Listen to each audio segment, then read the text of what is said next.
Hello, good morning. मैं हूं नीता मौर्य। आप सभी का हृदय से स्वागत और अभिनंदन करती हूं और माता सरस्वती के चरणों में नमन करती हूं। अगली प्रश्न श्रृंखला की बात करेंगे तो हम लोग उसमें 51 से 60 तक की होगी प्रश्नों की श्रृंखला। तो चलिए देखते हैं। ये अवधारणाएं हैं। सूची 1 को सूची 2 से मिलान करना है। तो इसमें हाथ में ज्ञान का भंडार, नाटकीय अंतःक्रिया के उत्पाद के रूप में आत्मा, लेखाकरण या अकाउंटिंग, यथार्थ का सामाजिक निर्माण, ये कूट है, इसको मिलान करना है। तो चलिए फटाफट देख लेते हैं इसको मिलान करके कैसे करना है। तो हाथ में ज्ञान का भंडार, इसको दिया है अल्फ्रेड सुटज ने। नाटकीय अंतःक्रिया के उत्पाद के रूप में आत्मा, इसको दिया है एर्विन गॉफमैन ने। इनका पूरा नाम है एर्विन गॉफमैन। लेखाकरण, अकाउंटिंग की अवधारणा को दिया है हेराल्ड गारफिंकल ने।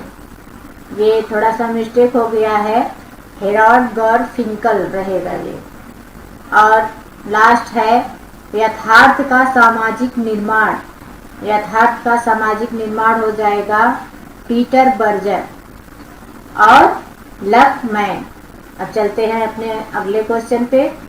गारफिंकल ने व्यवस्था की भावना की व्याख्या करने के लिए निम्नलिखित में से किस शब्द का प्रयोग नहीं किया था? तो इसमें भी 4 ऑप्शन दिए गए हैं। आद नियम, स्वतः मान के लिए गए नियम, मुलम्मा लगाना, दिखावा करना, प्रवचन विश्लेषण, डिस्कोर्स एनालिसिस।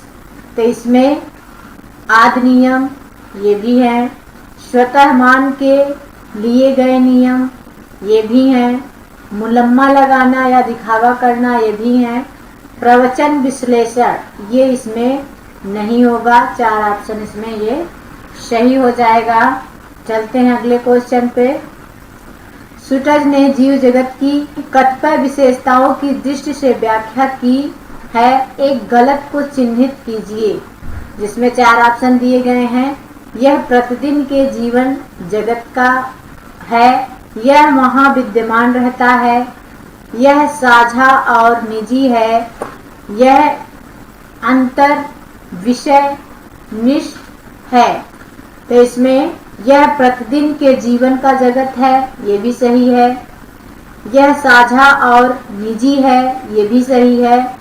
यह अंतर विषय निष्ठ है, ये भी सही है। 2 ऑप्शन सही हो जाएगा, सही आंसर हो जाएगा। यह वहाँ विद्यमान रहता है। सुटज ने जीव जगत की विशेषताओं में यह प्रतिदिन के जीवन जगत का है, यह साझा और निजी है, यह अंतर विषय निष्ठ है, जबकि जीव जगत की विशेषता में यह वहाँ विद्यमान रहता है सम्मिलित नहीं है। जीव जगत की व्याख्या अल्फ्रेड सुटज ने अपनी पुस्तक the phenomenology the social world में प्रस्तुत किया है। प्रघटना विज्ञान के संदर्भ में सुटज ने 2 तथ्यों की तरफ संकेत किया। एक है विचित्रता और अगला है प्रारूपीकरण। अब हम अगले क्वेश्चन पे चलते हैं। अलेक्जेंडर ने संरचनात्मक प्रकारवाद की कुछ समस्याओं को बताया है, जिनको 9 प्रकारवाद को पार पाना है। निम्नलिखित में से कौन सा उसके द्वारा नहीं बताया गया है? तो इसमें भी 4 ऑप्शन दिए गए हैं। रूढ़िवाद, व्यक्तिवाद, आदर्शवाद, अनुभाविक, विरोधी, पूर्वाग्रह। तो इसमें भी रूढ़िवाद सही हो जाएगा, आदर्शवाद सही हो जाएगा, अनुभाविक, विरोधी, पूर्वाग्रह भी सही है। इसमें व्यक्तिवाद गलत हो जाएगा, तो ऑप्शन 2 सही हो जाएगा। अब हम अगले क्वेश्चन पे चलते हैं। अल्थ्यूजर ने मार्क्स के लेखनों को 4 कालों में विभाजित करके क्या प्राप्त किया? अल्थ्यूजर ने मार्क्स के लेखनों को 4 कालों में विभाजित करके क्या प्राप्त किया? इसमें भी 4 ऑप्शन दिए गए हैं। मानववादी, मार्क्सवादी को अस्वीकार किया, मार्क्सवाद का सरलीकरण किया, मार्क्सवाद की आलोचना की, मार्क्सवादी विचारों को रेखांकित किया। तो इसमें सही ऑप्शन हो जाएगा मानववादी, मार्क्सवादी को अस्वीकार किया। मानववादी मार्क्सवादी को अस्वीकार किया।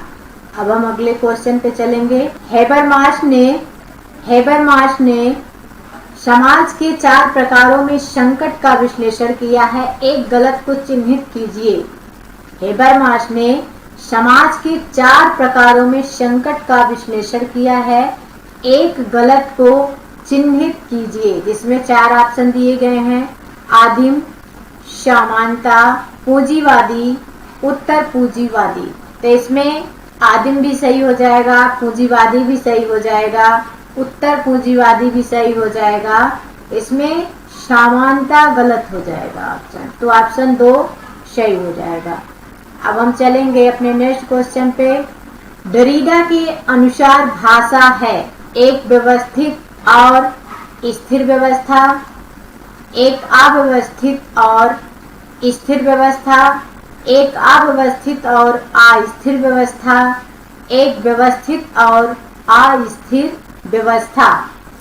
तो इसमें ऑप्शन सही हो जाएगा, इसमें 3 ऑप्शन सही हो जाएगा। एक अव्यवस्थित और अस्थिर व्यवस्था। दरीदा के अनुसार भाषा एक व्यवस्थित और अस्थिर व्यवस्था है। दरीदा ने भाषा की जगह पर लेखन को महत्व देते हैं, जो व्यक्तियों को अवरुद्ध नहीं करता। दरीदा सामाजिक संस्थानों को लेखन के प्रसंग में देखने का प्रयास करते हैं और पाते हैं कि पाठन की जगह लेखन ज्यादा स्वतंत्र अवसर देता है। साथ ही दरीदा भाषा व सामाजिक संस्थाओं को बीच संरचित करने पर जोर देते हैं और कहते हैं कि लेखन सर्वाधिक मुक्त व्यवस्था है। इसी संदर्भ में दरीदा ने भाषा अव्यवस्थित व अस्थिर बताया है भाषा को। अब हम अगले क्वेश्चन पे चलेंगे। निम्नलिखित में से कौन यह मानता है कि द्वैधता कभी भी समतुल्य नहीं है? द्वैधता कभी भी समतुल्य नहीं है, अपितु सोपानिक क्रम में है। तो इसमें भी 4 ऑप्शन दिए गए हैं। पहला ऑप्शन अल्थुजर का है, दूसरा दरीदा है, तीसरा गिडिंग्स है और लास्ट माइकल फोकाल्ट हैं। इनको माइकल फोकाल्ट कहते हैं पर इनको फूको लिखा गया है। तो इसमें सही ऑप्शन हो जाएगा दरीदा। इनको दरीदा भी कहते हैं, कहीं कहीं लिखा है, कहीं दरीदा भी लिखा है। दरीदा यह मानते हैं कि द्वैधताएं कभी भी समतुल्य नहीं है, अपितु सोपानिक क्रम में है। अपने विखंडन के सिद्धांत में जैक्स दरीदा यह कहते हैं कि विखंडन वास्तव में विकेंद्रीयता की एक ऐसी तकनीक तथा पढ़ने का तरीका है जो केंद्रीय पद की केंद्रीयता के संदर्भ में सर्वप्रथम हमें जागरूक करता है। इससे केंद्रीय पद को उलटने का प्रयास किया जाता है, जिससे हाशिए पर खड़े पद केंद्रित हो सके, जिससे हाशिए पर खड़े पदों पर द्वारा अस्थायी रूप से संस्करण को उलट दिया जाए। अब हम अपने नेक्स्ट क्वेश्चन पे चलेंगे। ये कूट है, इसको मिलान करना है। नीचे 2 कथन दिए गए हैं, जिनमें से एक कथन ए है और दूसरा तर्क आर है। कथनों को पढ़िए और नीचे दिए गए कूट का प्रयोग कर सही उत्तर का चुनाव कीजिए। तो अभिकथन ए है, भारत में इन दिनों ग्रामीण से ग्रामीण प्रवसन अधिक हो रहा है। भारत में इन दिनों ग्रामीण से ग्रामीण प्रवसन अधिक हो रहा है। और तर्क है, गहन कृषि क्षेत्रों में कृषि के लिए स्थानीय श्रमिक उपलब्ध नहीं है। तो इसमें ऑप्शन सही हो जाएगा ए ऑप्शन सही हो जाएगा इसमें, यानी कि पहला ए और आर दोनों सही है तथा ए आर की सही व्याख्या है। अब हम लास्ट क्वेश्चन पे चलेंगे। माइकल फोकाल्ट निम्नलिखित कथनों में से किसका समर्थन नहीं करते हैं? तो इसमें भी 4 ऑप्शन दिए गए हैं। सत्ता विसरित है, सत्ता व्यापक है, सत्ता शासन व्यवस्था में अभिव्यक्त है, सत्ता विशुद्ध रूप में दमनकारी है। तो इसमें सही ऑप्शन हो जाएगा, इसमें सही ऑप्शन 4 सही ऑप्शन हो जाएगा। इसमें चौथा, सत्ता विशुद्ध रूप में दमनकारी है। यदि मेरी यह वीडियो आप सभी को पसंद आ रही है, मेरे कंटेंट ये सब पसंद आ रहे हैं, तो आप लोग प्लीज़ मेरे वीडियो को लाइक करें, शेयर करें, सब्सक्राइब करें और दोस्तों में अधिक से अधिक शेयर करें और कमेंट बॉक्स में लिखकर ज़रूर बताएं कि मेरी यह वीडियो कैसी लग रही है।